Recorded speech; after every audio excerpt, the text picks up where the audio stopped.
Everyone loves a good startup success story. The garage to riches, changing the world, all that. But the truth is, most new companies just don't make it. So today we're going to do something a little different. We're going to perform an autopsy, really dig in and understand why so many of these promising ideas end up failing. And right off the bat, the numbers are just staggering. According to research from Harvard Business School, more than 2/3 of startups never actually deliver a positive return to their investors. Think about that. 2 out of every 3. That crazy failure rate creates what you could call a massive startup graveyard. And our job today? It's to walk through this scene of the crime and try to figure out what exactly went wrong. So, how do we do that? Well, like any good detective, we need evidence. We're going to be analyzing data from over 100 startup postmortems, basically the notes they left behind, to find the patterns, the real causes of death. This brings us to the big question of our investigation, right? When you look at all these companies that didn't make it, what are the official reasons they themselves give for why it all fell apart? So our key piece of evidence comes from this fantastic report by CB Insights. They dug through 101 of those postmortems and literally tallied up every single reason founders gave for why their company went under. Now, what's wild about this is just how many different things can go wrong. But there is one reason that stands head and shoulders above everything else. A massive 42% of startups failed because they had no market need. In other words, they built a beautiful solution to a problem nobody really had, or at least one that nobody was willing to pay to solve. Coming in at number 2 is a culprit that's probably a bit more familiar to all of us. Yep, 29% of companies simply ran out of cash. The runway just disappeared from under them before they could really take off. And the third biggest reason, cited by 23% of founders, really comes down to the people. They just didn't have the right team in place to actually make the vision a reality. Okay, so we've got our top 3 causes of death: no market, no money, and the wrong team. But here's the thing. Those are really just the symptoms. To get what's really going on, we have to dig deeper. We need to look at the underlying conditions that cause these problems in the first place. So let's look at our first pattern of failure. Harvard professor Tom Eisenman calls it good idea, bad bedfellows. And we're going to use the case of Quincy Apparel, a company that honestly seemed like it had it all figured out. And as Eisenman says right here, the idea itself was totally solid. The problem wasn't the concept. It was the entire network of people and partners surrounding it, what he calls the bedfellows. The whole support system was just wrong. So let's break this down. Who were these bad bedfellows? Well, first, you had the founders. Super smart, but they had zero experience in the fashion industry.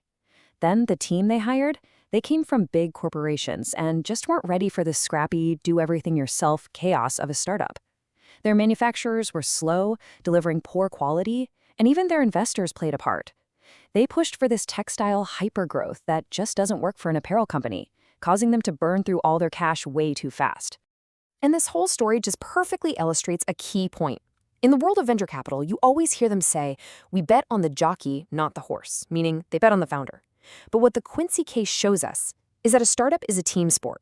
It's not just about one amazing jockey. It's about the entire stable. The employees, the partners, the investors. If they're not the right fit, even the best jockey is going to lose the race. Okay, next up, a pattern that I think is going to feel really familiar to anybody in the startup world. It's what we'll call the false start. This whole thing is rooted in a big misunderstanding of the famous lean startup idea. And the story of the dating app Triangulate is a textbook example. So the lean startup movement has these great sounding mantras, right? Launch early, fail fast, have a bias for action. But here's the paradox. A lot of entrepreneurs hear this and they jump straight to building something. They completely skip the most important first step.